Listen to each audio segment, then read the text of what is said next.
Welcome to the Fourth Branch program. Glad you can make it.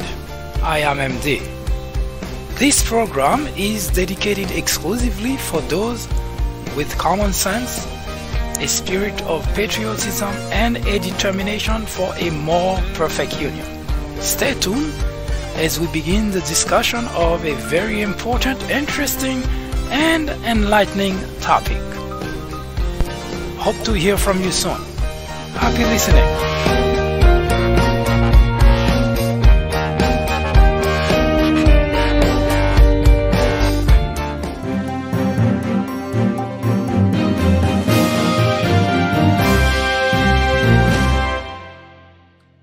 Abraham Lincoln said,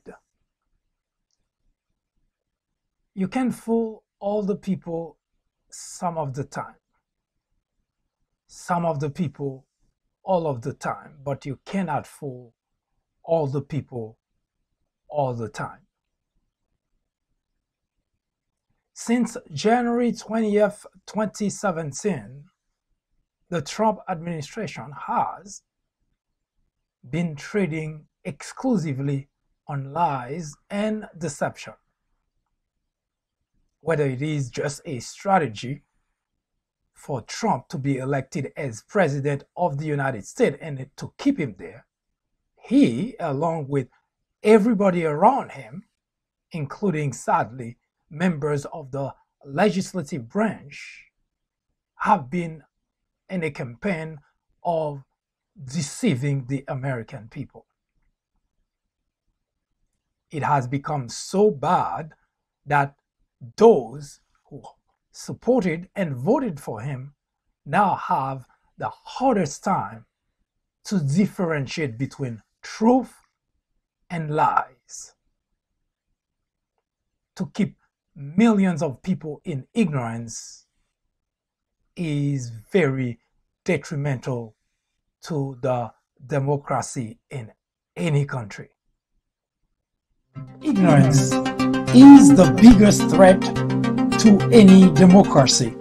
It is, however, the ignorance of the ignorance which represents the greatest danger to society. It is what turns an ignorant man into a lunatic.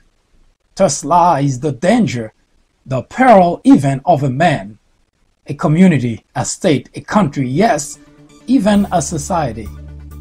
John F. Kennedy, the 35th President of the United States, said that the ignorance of one voter democracy impairs the security of us all. Indeed, it does. We've seen it, have we not? We've witnessed it. We are all living it, are we not? All men are born ignorant. Many have chosen to stay and live in ignorance. Only a few recognize ignorance is indeed the root and stem of all evil and choose to be ignorant no more. Hello everyone, I am MD and this is the Fourth Branch program. First, a warning. This program is not suitable for all audiences. I repeat, the content of this program is not for everyone. To find out if it's suitable to you, answer the following two questions. Question 1. Would you entrust your teenage daughter to a non-rapist? Question 2. Would you have a non-pedophile cared for your toddler? Once again, question 1. Would you entrust your teenage daughter to a non-rapist? Question 2. Would you have a pedophile cared for your toddler.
Your time is up, obviously. If you had difficulty answering either question, this program is not for you. If you answer yes to either or to both questions, this program is definitely not for you. But if both of your answers are absolutely not, this program is catered exclusively to you. You should stick around. It is enlightening, educational, and informative. Join me here on the fourth branch at 10:30 a.m. every Saturday.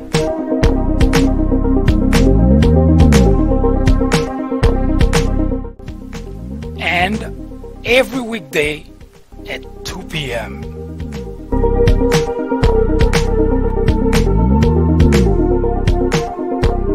This is the fourth branch. Common sense in a world of chaos.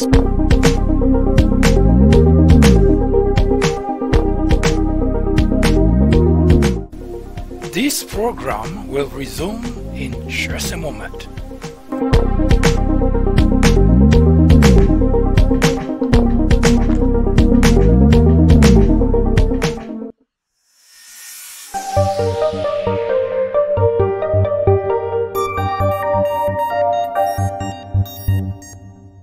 Hello everyone, I am MD and this is the fourth branch program. Today we have the continuation of our main topics. First, how our democracy has been eroded for the past 2 years.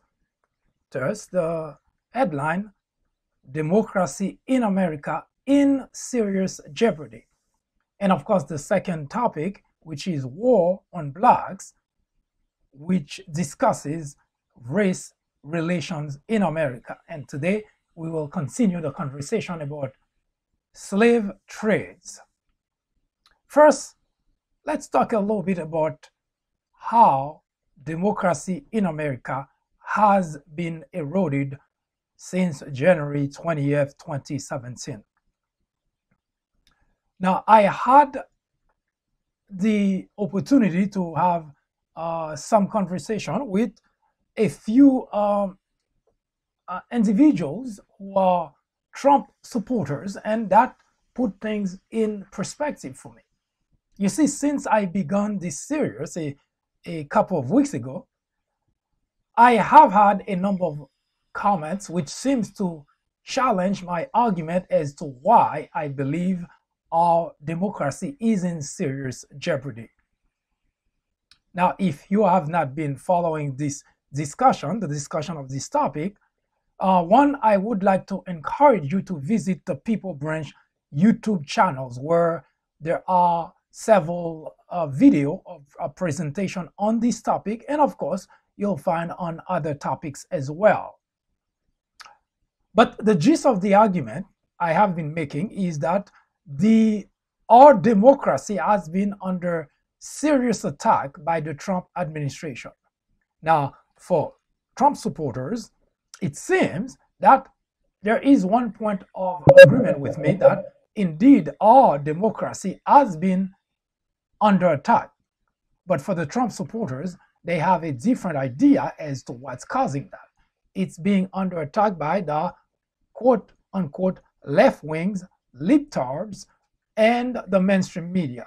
Now, I have to remind you that Republicans in general and Trump supporters in particular like to refer to Democrat as libtard. I guess liberal retard. I'm assuming that's what that means. But in any case, one thing that seems to be almost uniform when it comes to any discussion about any topic, whenever any party has no argument, no logical argument to defend a particular statement or a particular position, usually resort to calling the other side name because there is no argument, no way to win the argument in a conversation. Now, one thing that's very clear to me, because I have been writing about, discussing, conversing, interviewing individuals who are mostly on the Trump side, and there is one thing that comes out pretty clearly. There is no logical conversation about anything in regards to the country. In fact, this is reflecting on the very fact you may have recalled that we had that conversation if you've been following this topic about the fact that during the 2016 presidential election, during the race, as far as Trump supporters were concerned, it did not matter whether there were foreign involvement, whether there was foreign entity interfering in our election, as long as that interference means that candidate Trump can win. As such, the interference by WikiLeaks in our election was just fine. In other words, the idea of the erosion of our democracy is not of any concern to them. So let me set the record straight. What I have started to say from the very beginning is the fact that indeed our democracy has been under attack by the Trump administration, and I will reiterate here again that the Trump administration has been the greatest threat to our democracy since the existence of the republic. Now, this is a statement, and anybody can make any statement as much as the other side has been making it. Now, topics that we discuss here, topic that we address here, we do not address it in order to make a political statement or to score a political point. As if you have been watching this program, the Fourth Branch program, you will know that we do not have any political aspiration and we do not have any political agenda. The discussion of any topic that we have has one purpose and one purpose only, is to educate and remove ignorance, which is the biggest obstacle to achieve a more perfect union. And the biggest obstacle, of course, is ignorance. And our goal is to try to see as best as possible to provide some sort of information to help with that process. But we also understand that here in the United States, no matter what the discussion is, if it means that you have to reject your position, your political position, or you have to admit that you are wrong, then automatically it becomes like a football, that back and forth conversation. But we are not in this business. Our main goal is to set the record straight, put whatever the topic is on the table, and explain as to why we believe the way that we believe. Now, that doesn't mean we are going to be right every time that we talk, but we try as much as possible to bring forth to the conversation some sort of logical data, or bring some facts in order to strengthen our argument. So when we say that our democracy has been under attack since the beginning of the Trump administration, we don't say that just for the sake of saying it because, well, it makes us feel good. Now, we say the biggest threat to our democracy is ignorance. But in order to remove or to cure a problem, first it has to be acknowledged, it has to be understood, and that's the biggest part of the problem. How do you convince an ignorant person he or she is ignorant of his or her ignorance? Now, this is the most difficult part of our job, is to try to say that what you know or think that is true is not true.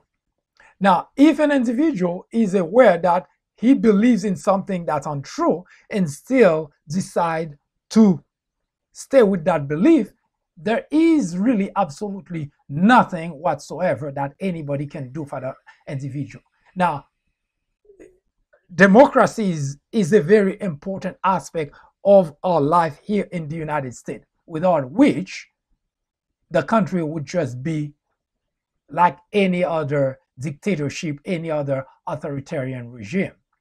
So we take a lot of care trying to at least argue that point in order to make certain that our democracy doesn't just get eroded day in, day out, and at some point that we may not suffer the major consequences of not having a country with a system of democracy, but our kids, our grandkids, our great-grandkids will probably suffer those consequences. As such, it falls on us, this generation today, to work as hard as possible in order to not only ensure we do not lose that very important aspect of this country, which is the freedom and the democracy that we have. Ron Paul, who is Rand Paul's father, you may know Rand Paul, is especially people in the Trump camp, because Rand Paul has been a great supporter of Donald Trump. But his father ran for the office of the presidency a few election backs. And he said that real patriotism is the willingness to challenge the government when it is wrong. Real patriotism is the willingness to challenge the government when it is wrong. It's not when you put your hand on your chest during national anthem. That's not patriotism. Real patriotism requires that you challenge your government when it is wrong. Now the question comes, do you think the government is wrong? And that's where the biggest test of how our democracy is doing. The strength of any democracy can be gauged by the level of ignorance in that country. Now let me put it in a different way. The more people who are ignorant, the weaker democracy is in that country. The more people who are ignorant, the weaker democracy is in that country. Today, a major sector of the population, mostly almost 40% of the population, live in ignorance. Those who are so much blinded by what's going on in the country and who want at all costs or any cost, at the cost of even their own freedom, to support a government which is, by any logical analysis, has been doing all the wrong thing and has been working very aggressively to destroy the very thing that that government, in the case of the administration of Donald Trump, to uphold the Constitution of the United States and to protect the freedom that we have. When Donald Trump took the oath of office on January 20th, 2017, the major part of the oath is to protect the freedom that we have.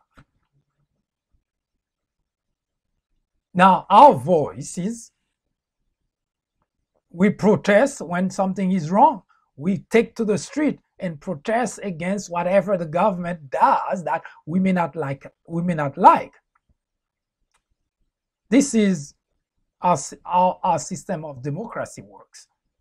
The government, whether it's local government or federal government, does something, passing a legislation, proposing legislation, passing an act we do not agree with or we do not think is good for us, we take to the street and protest. That's one form of our system of democracy. Now, imagine for 1 second that is removed from us. We can no longer do that. That's what happened in an authoritarian regime. That's what happened in dictatorship. People cannot protest the government. And that's how they get oppressed, and the government can do whatever the government wants because there cannot be anyone protesting the government. Now, the second, and which is a very extremely important aspect of our democracy here in the United States, is the freedom of speech. Now,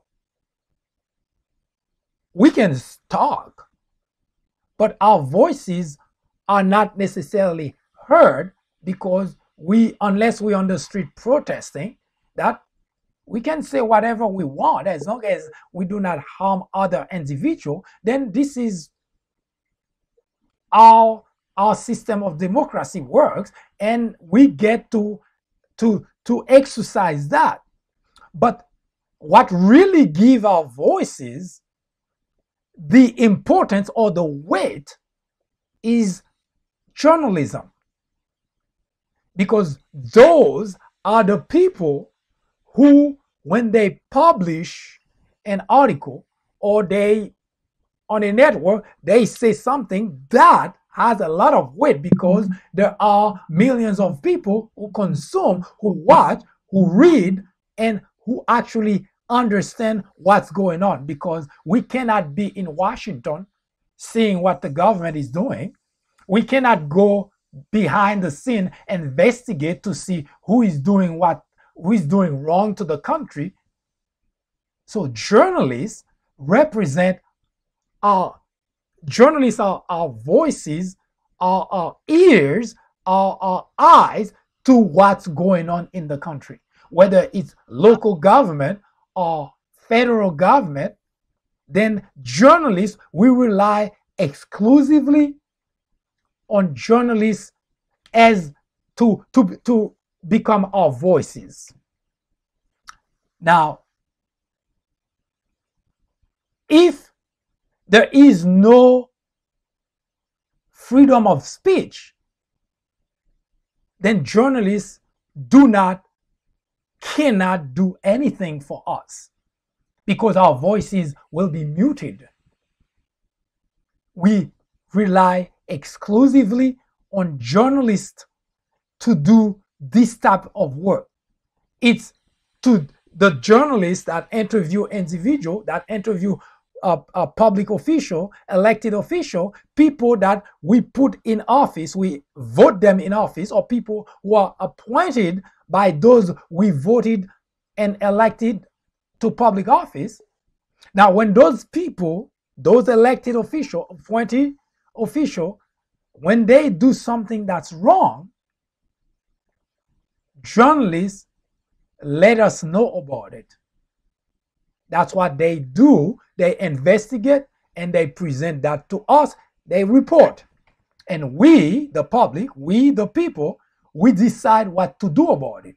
Either at election time, we get rid of the individual who may not be doing a job, the job for which we elected that individual. Or if we don't find the matter serious enough, then we decide to keep that person on the job. But the bottom line is, journalists are the ones who are our eyes, ears, and voices. Now, when we say that the Trump administration has been the greatest threat to our democracy, we don't say that just for the sake of saying it, but you may recall that since day one of the Trump administration, Trump has been trying at best as possible to delegitimize journalism. In other words, to mute our voices. Now, it doesn't matter whether you like journalists or not. It doesn't matter which station you like, which station you don't like. It's totally irrelevant. Hugh Grant said that a free press is the cornerstone of democracy.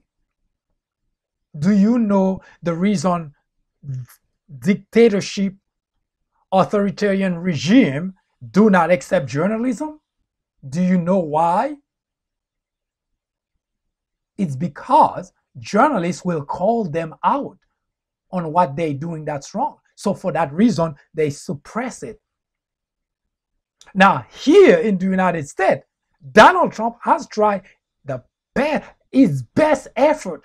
In fact, he has spent really a great deal of time trying to delegitimize journalism.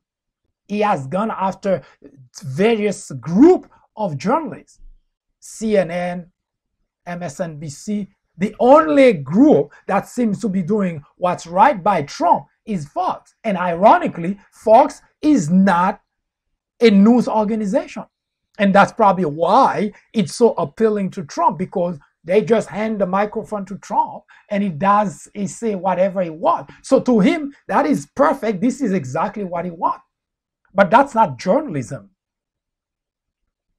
Journalists are individuals who help to hold the government accountable.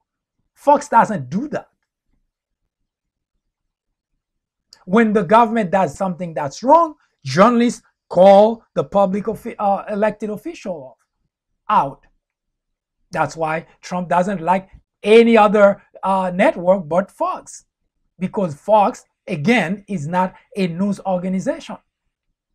It's more like an entertainment organization, a mouthpiece for the propaganda machine for the Republican Party. So anyone in the Republican Party that want to talk to Republicans and that don't want to be challenged, they go to Fox.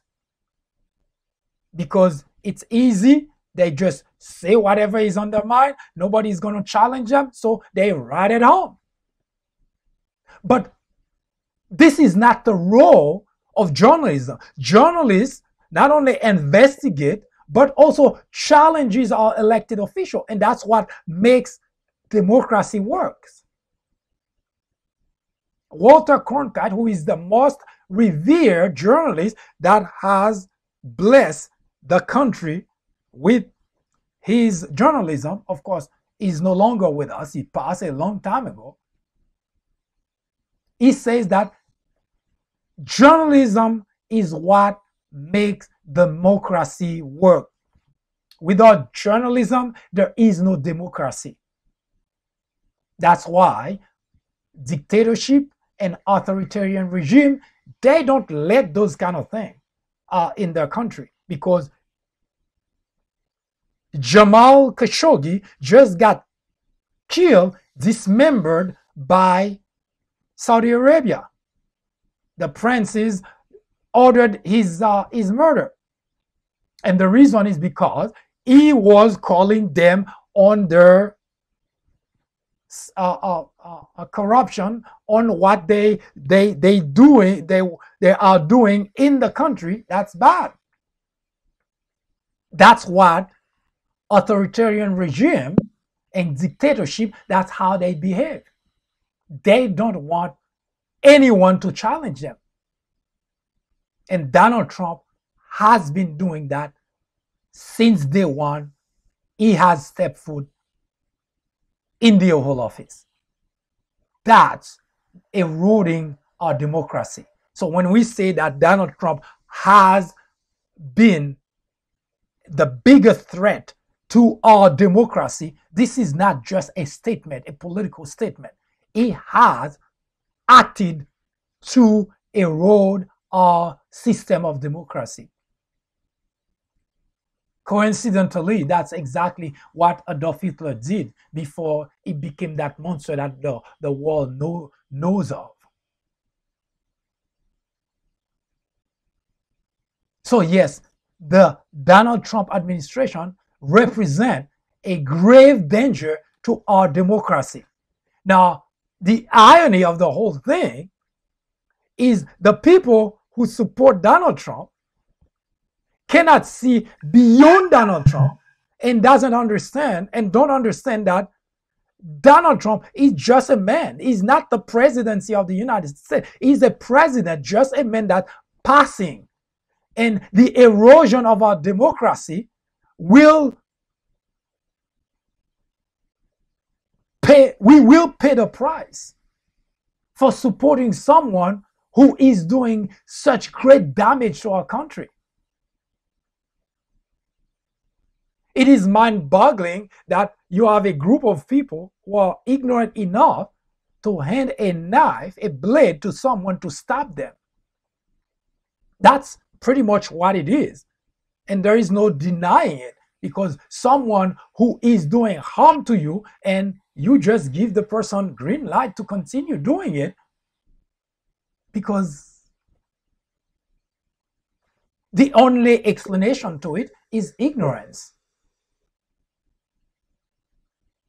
Because how else do you explain someone hand to somebody else a sharper knife to stab him? That doesn't make any logical sense. So yes, the Trump administration represents the greatest threat to our democracy here.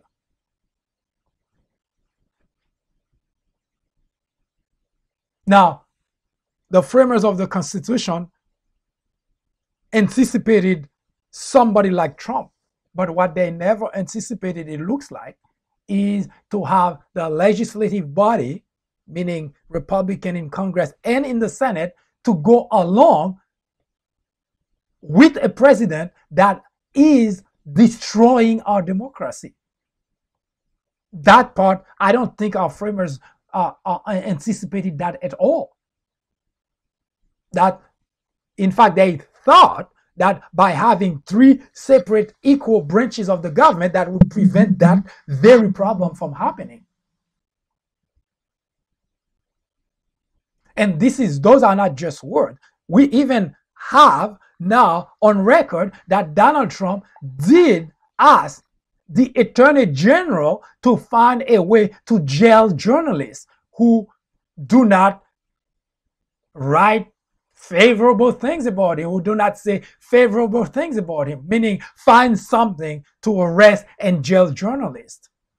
Yes, the President of the United States looking for a ways to mute our voices. Yes, this is the gravest threat to our democracy since the existence of the Republic. And yet we have people on the Trump side that seem to think, oh, that's okay. There is nothing that can explain ignorance better than that for millions of people to go along with an individual who threatened to take their freedom away, and they're okay with that.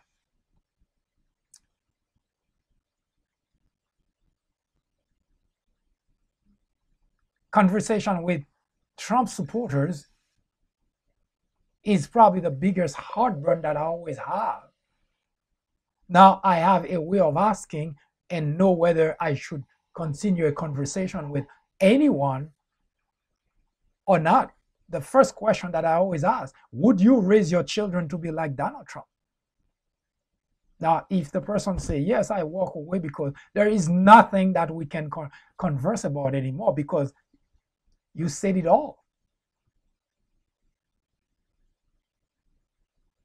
So that's now my gauge in order to know whether I can have a conversation with someone, because a logical conversation will benefit both sides, because you may have a point of view that I didn't have or I didn't see.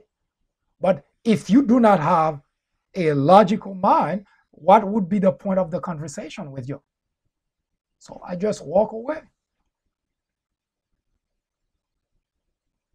If anyone, and that's a big test, if anyone can be serious, can seriously say yes, they would like their children, their grandchildren, to be like Donald Trump, then automatically that's the end of the conversation for me. Someone who doesn't have any respect for women, who is vulgar, who is incompetent, who is a crook, and who does everything that you can only find in the underworld of the mafia, and you would want your children to be like Donald Trump, we don't have any more to talk about. That's my test to continue a conversation.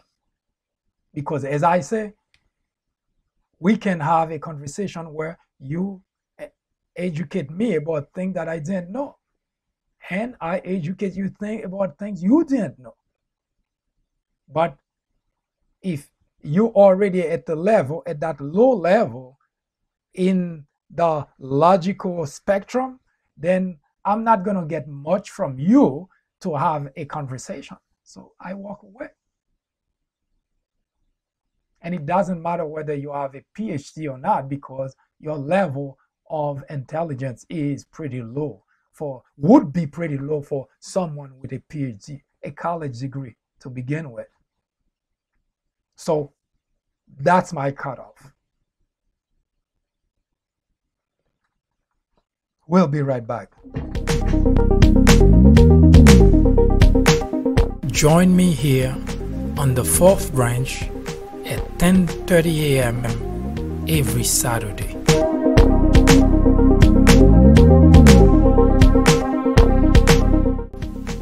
And every weekday at 2 p.m.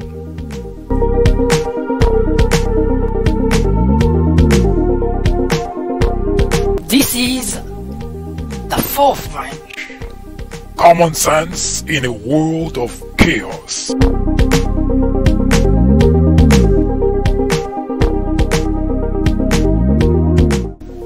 This program will resume in just a moment.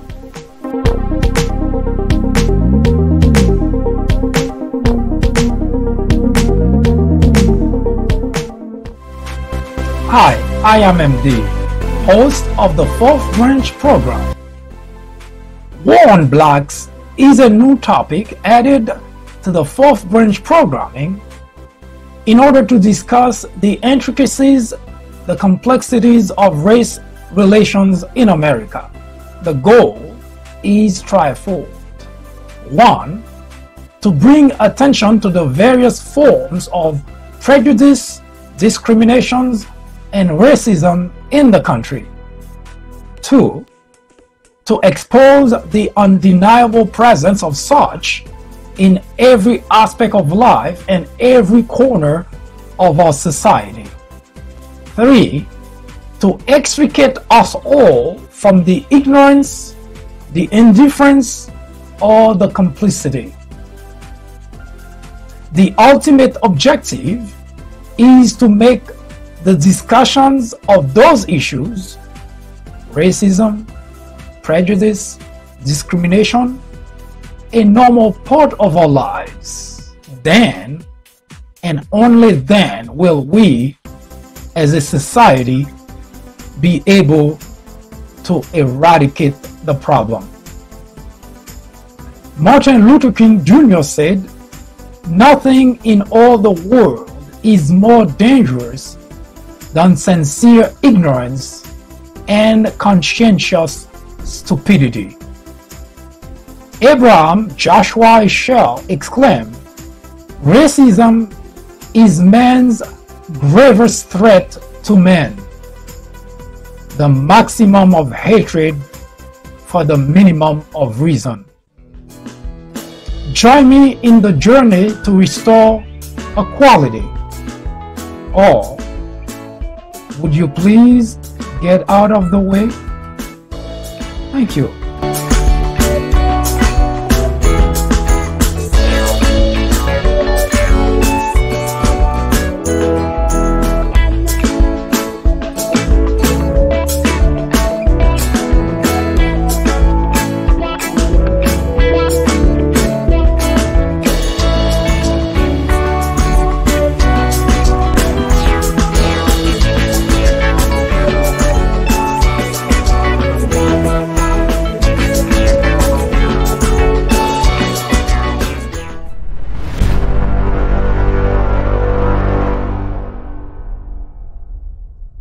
War on blacks started a very long time ago. As if fate had it, blacks have always been the victims. And yet, in the midst of the 21st century, they continue to be victimized. Now, every time we have the program, we take the opportunity to explain war on blacks. So if you hear for the first time, you have a sense of why we call this program War on Blacks. The purpose of the program, of course, is to discuss race relation in America. But War on Blacks is the title to express the casualty that have mounted since that war has begun. It is a war that started a very, very long time ago, almost 350 years.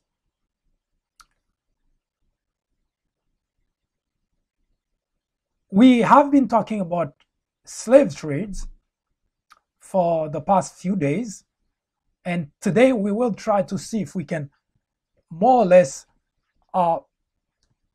help transition to another aspect of the slave trades, from transcontinental trade to local trade, and start to bring some sort of understanding, especially for this generation or even the previous one, to start having a better idea as to why racism, discrimination are still rampant in the United States. Now we have to establish the understanding that yes, racism and discrimination rampant in the United States. Not a few fringe elements. We're not talking about the white nationalists or the KKK. We're talking about across the nation, we have racism and discrimination that are still big problem, big issues for blacks in general. There are millions of whites who are racist, who are bigots, and who discriminate.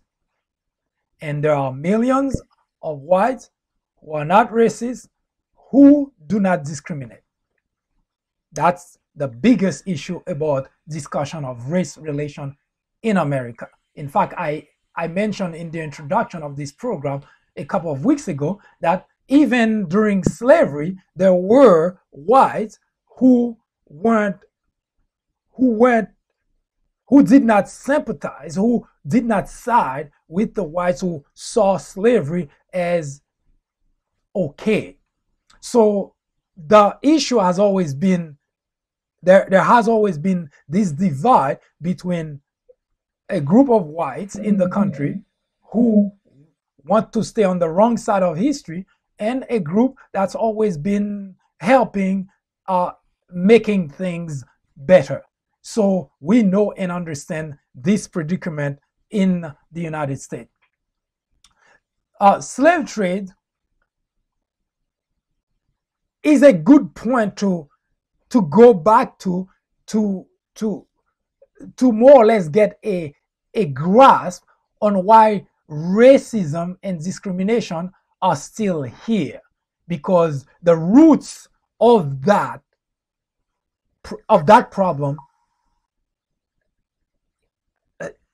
are still burgeoning in the country, and in the South, it's almost like it's bearing fruits on a regular basis. Now, when we talk about slave trades, it's a simple term, a simple expression, and people know that, gee, that was a dark era in the history of the United States. They were trading slaves, they were trading blacks to do work in the farm, and it's not good to do human trafficking. And the expression itself has lost its value because it doesn't convey the image. In fact, the images of slavery, it would get anyone with any humanity to shed tears.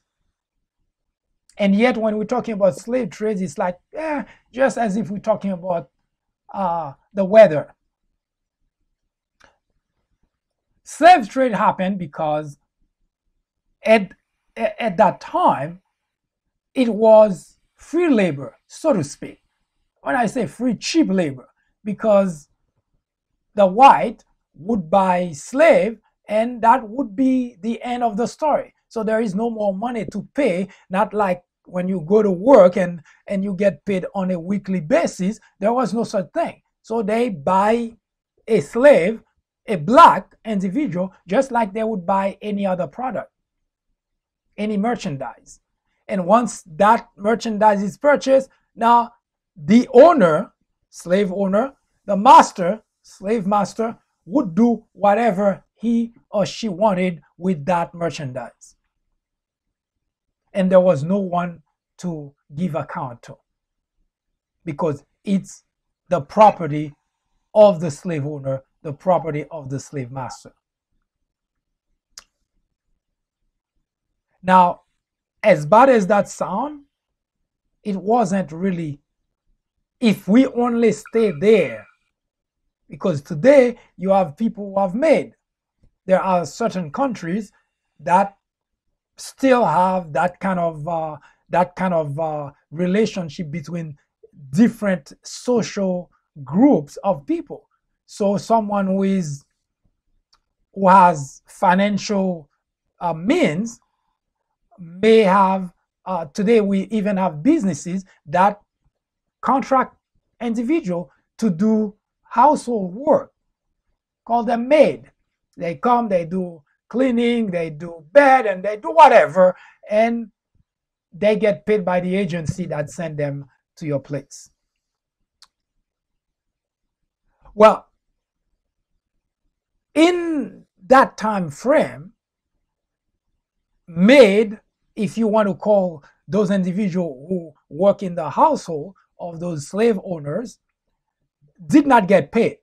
They were permanent individuals owned by the by the house owner, the kids, the spouse could do whatever he or she or they wanted to that maid. That maid was black, and there was nothing to it.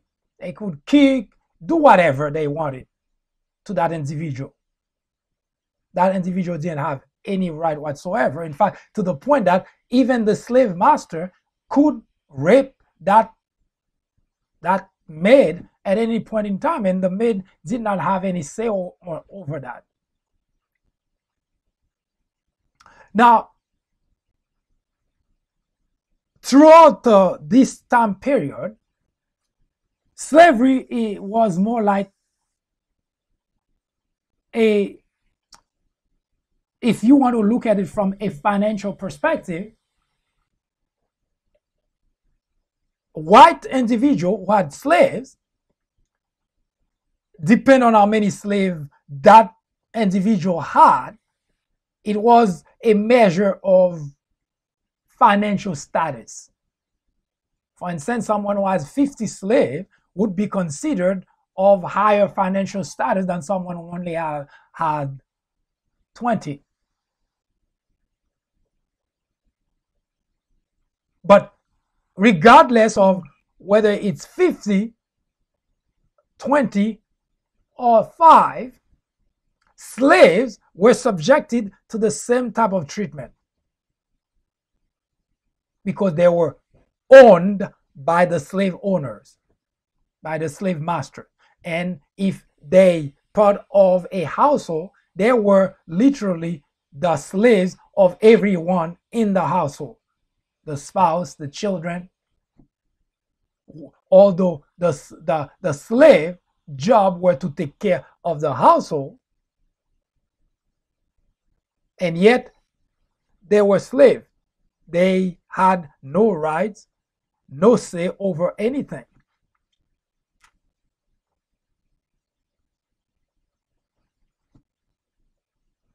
Now, slavery happened because it was cheap labor. Farming, agriculture were pretty much what was really the main aspect of wealth, especially in the South. For whites, there was no machinery to help with the process of growing all kind of vegetables and fruits and so on. And labor was obviously needed in order to make money, to make more money. And it was at the time when, you may have recalled that I mentioned that when Christopher Columbus came here in 1492, he pretty much opened the door for slavery to flow here to America. Prior to that, there were slave trade happening between Africa and Europe, European countries.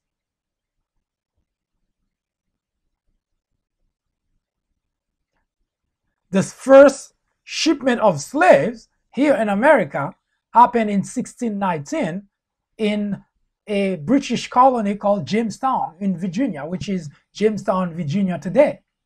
20 slaves were unloaded there.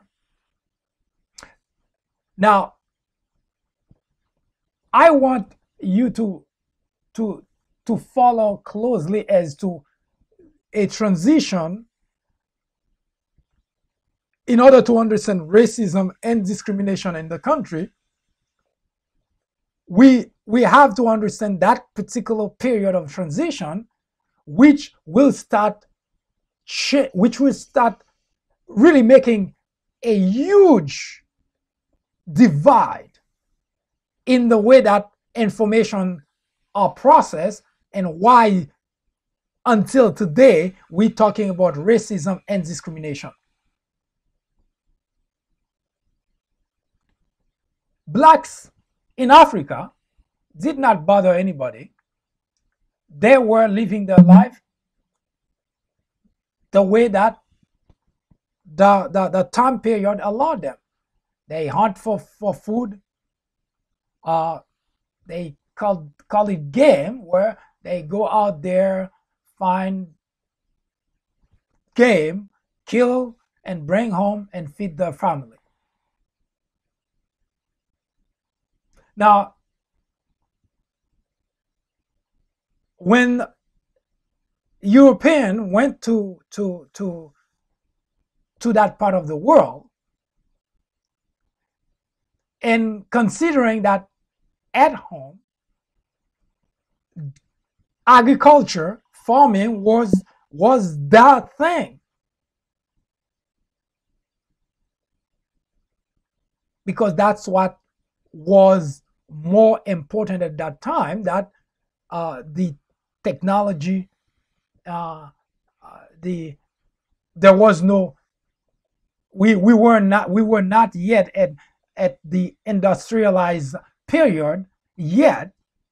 So that was across the world. Whether they knew about part of the world or not was totally irrelevant, but across the world, that's really what was going on. So those, if you at that time, those guys that set sail and go to a different part of the world, they were adventurers. They didn't know what they were going to find until they get there. Now, if they're lucky to come back, to go back to their country, then they can report as to whatever that they found. And it so happened, when they landed in Africa, now they never seen any blacks before, and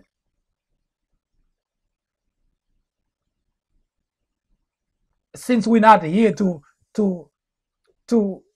debate the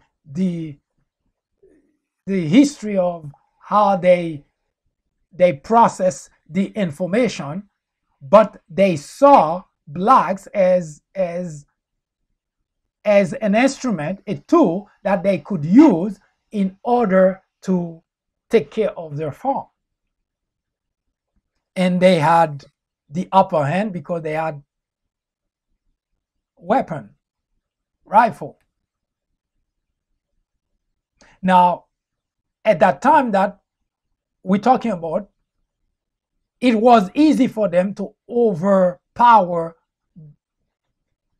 those individuals in Africa, because all they had to prove to the rest of the tribe, whichever tribe that they landed in, is being able to kill a few individuals who were resisting being captured, being held, by just killing those individuals, and the rest would just submit, go in submission.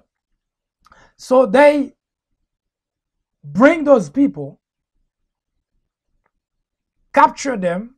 We talk about that. We show you really horrific images of how those people were captured, chained, and put at the bottom of a boat and transported for thousands of miles to Europe and here to America. A number of them did not survive the journey. They died. The more robust came here. Some of them even got sick when they got here. And some of them also die even after surviving the journey. But the part that I want to bring forth to the conversation is the following. Slavery in and of itself is bad. The slaves who had to undergo this type of life could not possibly like it. They are human beings just like anybody else. But they were subjected to really inhuman, horrific conditions. We discussed the aspect of the kind of treatment that they had, that was inflicted on them in order to instill fear and force them to submission. Now that's in addition to those slaves having to work 18 plus hours a day, whether it's scorching sun or shivering cold. They didn't have proper clothing for that, and as far as the masters were concerned, that weren't their problem. So under scorching sun or shivering cold, they had to work. They had to work in the field. But in addition to that, they were subjected to horrific treatment from in the hands of the slave masters. And by horrific treatment, we mean horrific treatment. Some of them even get a limb, whether it's a finger or a toe cut, in order to set an example for others not to do what that particular slave tried to do, which is escaping that kind of treatment.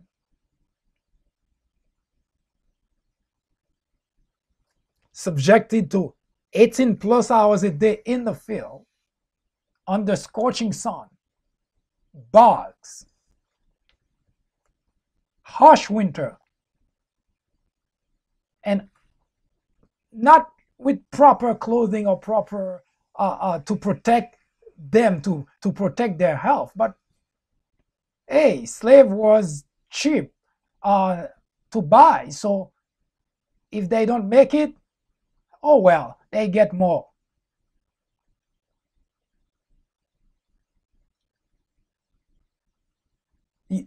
The other day I explained to you one of the treatment that those slaves were subjected to if they show sign of slowing down in the field, because you're working 18 hours a day every single day. You are a human being. Yes, you will get tired. You cannot continue to perform at the same speed on a regular basis. Human being, even a machine, would need to be attended to, cared for, in order for the machine to continue to perform, let alone a human being. But as far as the slave owners, they couldn't care less. If a slave shows sign of fatigue, that slave will be subjected to beating. And by beating, we don't mean a slap. We mean beating until that slave without clothes on, without shirt on. Most of them were men. And that slave would be subjected to beating until he bled. And after that beating, that slave had to go back on the field to continue the work. Those are the kind of treatment. So when we talk about slave trades, the expression doesn't really convey what really was going on. It's one of those things in your mind that it's just an expression. Oh, they used to trade blacks. Blacks used to be slaves. And that's all that seems to stay as part of the conversation. But the horrific treatment, the horror that blacks were subjected to, that is lost in the expression slave trade. That's lost in slavery. We know that they had to work for nothing. We know that they had to work under really bad conditions. Those are the thing that comes to mind. But the horrific treatment inflicted on those individuals never really come to the front of our mind when we're talking about slavery. Either because we subconsciously block that kind of imagery, or because it's been so long, it just fade away. Whatever the case is, the whole period of slavery itself should get any human being to shed tears, even reading about it or trying to understand what those individuals had to go through. It wasn't just hard labor. It wasn't just they had to work 18 hours.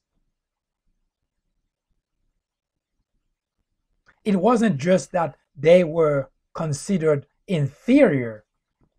It's the treatment that they got. Harsh physical punishment. Yes, there has been war on blacks. A number of them died because they weren't properly cared for. They worked 18 plus hours, very little sleep, don't even get fed properly. Some slave owners actually starve the slave as a form of punishment, despite the fact they had to work on the field for 18 hours. They starve them to death. They don't feed them. They don't clothe them properly.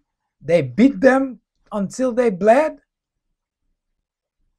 And they starve them to death. And yet they want them to continuously perform as if they were just in great shape.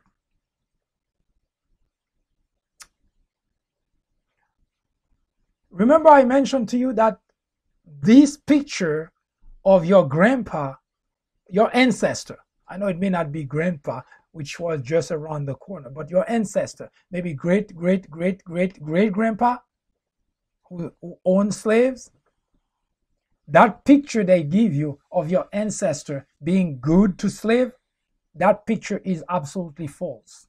There was no such thing as nice slave owners. No such thing at all. It's a picture that they gave you for you to feel good about your family. To say, oh yeah, they did own slaves, but they were good with slaves.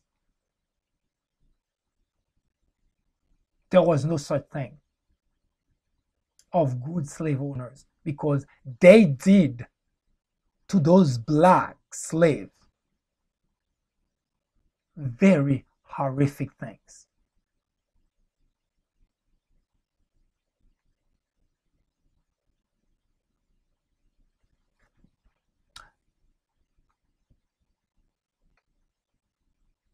Because as far as they were concerned, black slaves, property that has to give them good return on their investment. So they do whatever it took to get as much as possible from those slaves.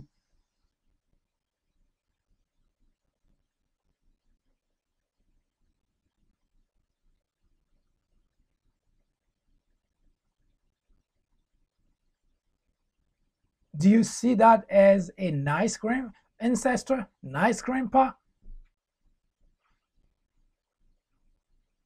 Now, I have to throw the following into the whole conversation, because every time I think about it, it always boggles the mind.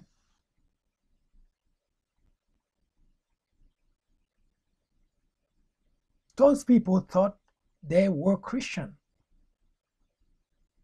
In fact, that's why the South is mostly considered as Christian, because they are Christian, who go to church, who think that they're Christian.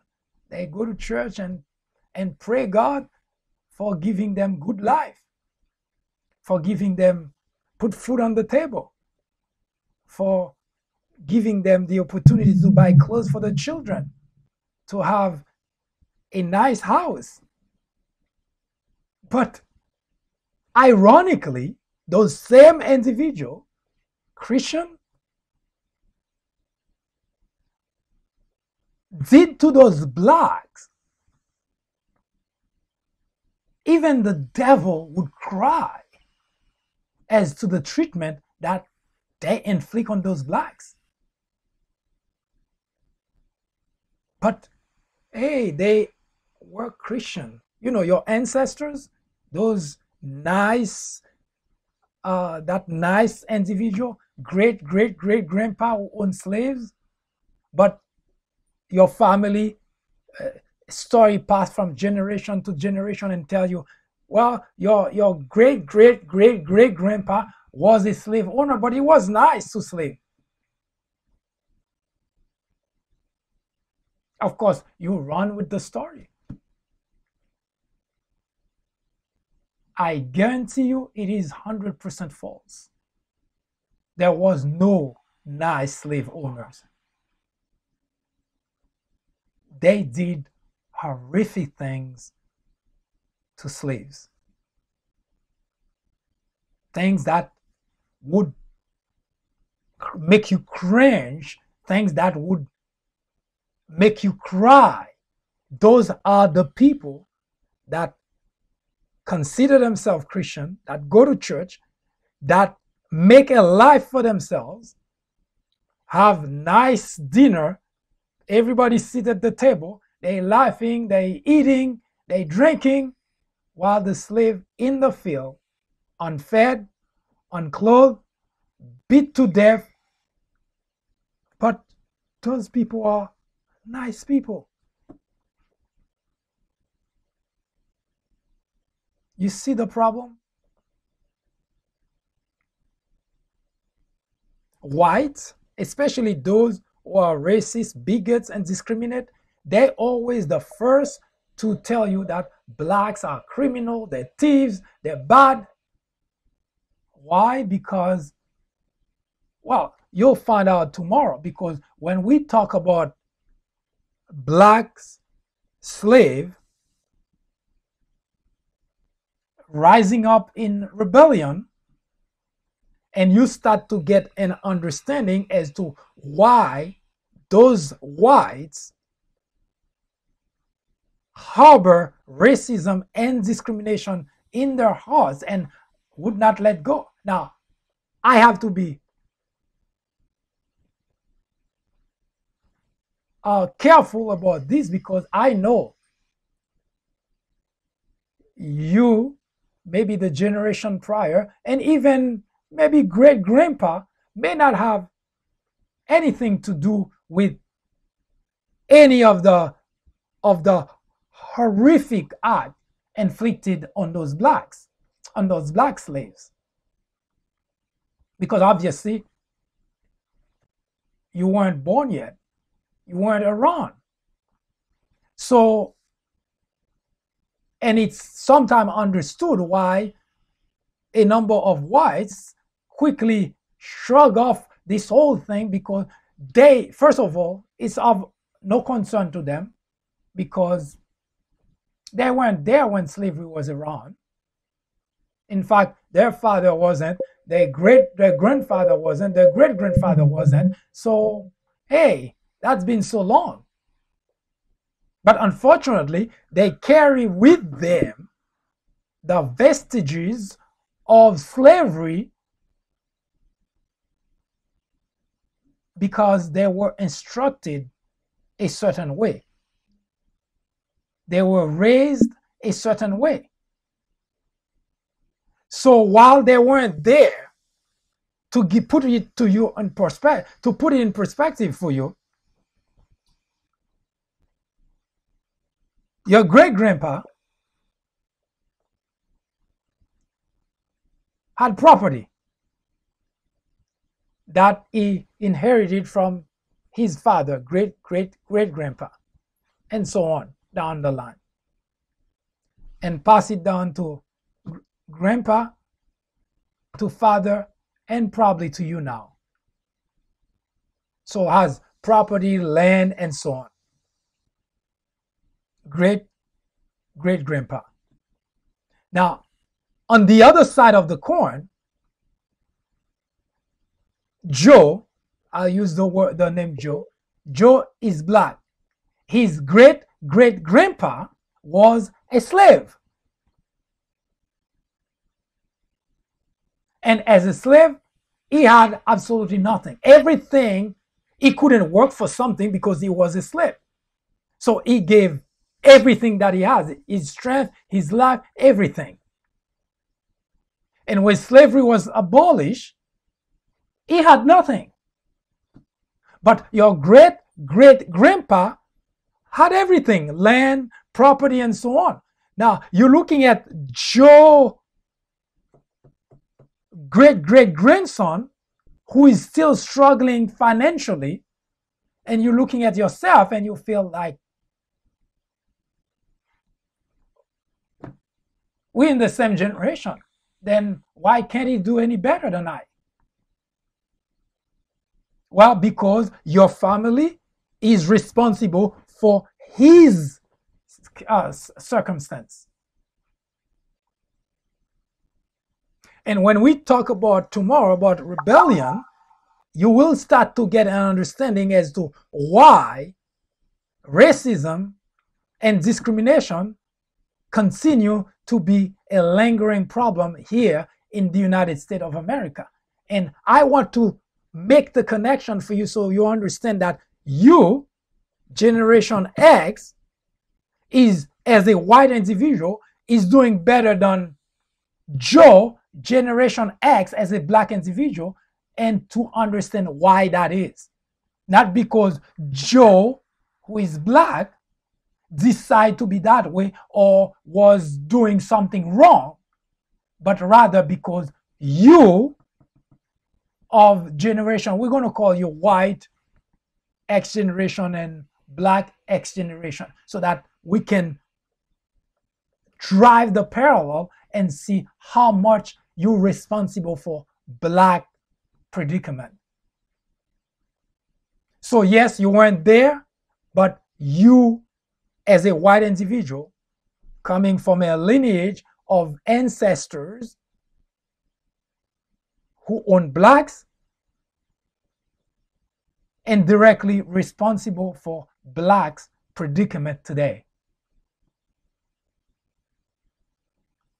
Now, that you may not care because, as I mentioned, you weren't there when it happened. But your action today towards blacks clearly say that you have contributed, even from the education you get, growing up with your family, the story that they passed down, help to shape you the way you are today, which make you part of the problem of racism and discrimination in the country. Hi, I am MD, host of the Fourth Branch program. War on Blacks is a new topic added to the Fourth Branch programming in order to discuss the intricacies, the complexities of race relations in America. The goal is threefold. 1. To bring attention to the various forms of prejudice, discriminations, and racism in the country. 2. To expose the undeniable presence of such in every aspect of life and every corner of our society. 3. To extricate us all from the ignorance, the indifference, or the complicity. The ultimate objective is to make the discussions of those issues, racism, prejudice, discrimination, a normal part of our lives. Then, and only then, will we, as a society, be able to eradicate the problem. Martin Luther King Jr. said, "Nothing in all the world is more dangerous than sincere ignorance and conscientious stupidity." Abraham Joshua Heschel exclaimed, "Racism is man's gravest threat to man, the maximum of hatred for the minimum of reason." Join me in the journey to restore equality. Or would you please get out of the way? Thank you.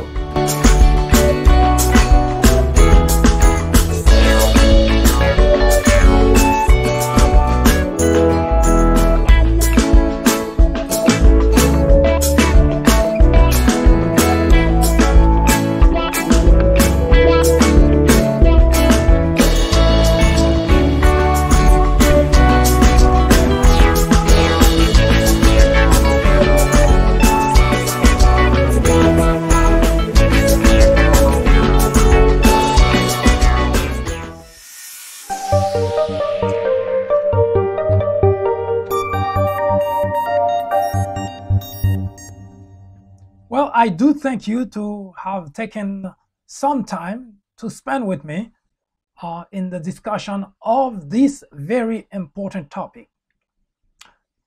Tomorrow at 2 p.m. we will continue the conversation on the jeopardy that our democracy has been facing, and we will also continue the conversation about war on blacks. What we will tackle is the rebellion, at least the beginning of the rebellion of the slaves. And that will start to give you a picture and understanding as to why we have today racism and discrimination as still a big part in our lives. I hope you have a wonderful afternoon, and I hope to see you tomorrow at the same time. Good day. I am MD, host of the Fourth Branch program, inviting you to join me every Saturday at 10:30 a.m. and every weekday at 2 p.m. for discussions of social political issues and to dissect the meaning and the importance of current events, as well as to understand topics of legislations. The Fourth Branch Project is not associated with any political party, and we at the Fourth Branch do not have any political agenda or aspiration. Our ultimate objective is to work towards achieving a more perfect union by removing ignorance, the biggest obstacle to our democracy. Join me on our next social media broadcast. See you then.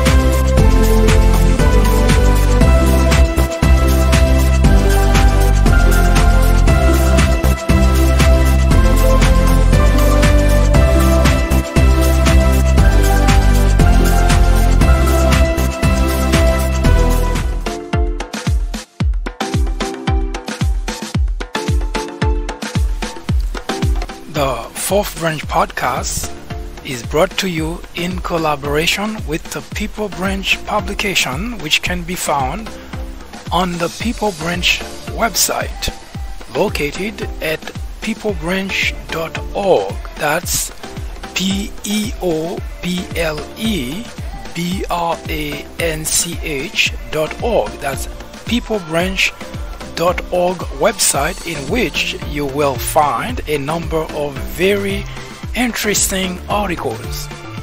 My name is Mike Duchesne, MD for short. I hope you have a great afternoon or a great evening, whichever it happens to be. Hopefully you can join me again next time for another interesting episode of this podcast. That was the fourth branch, live from New York. Good day.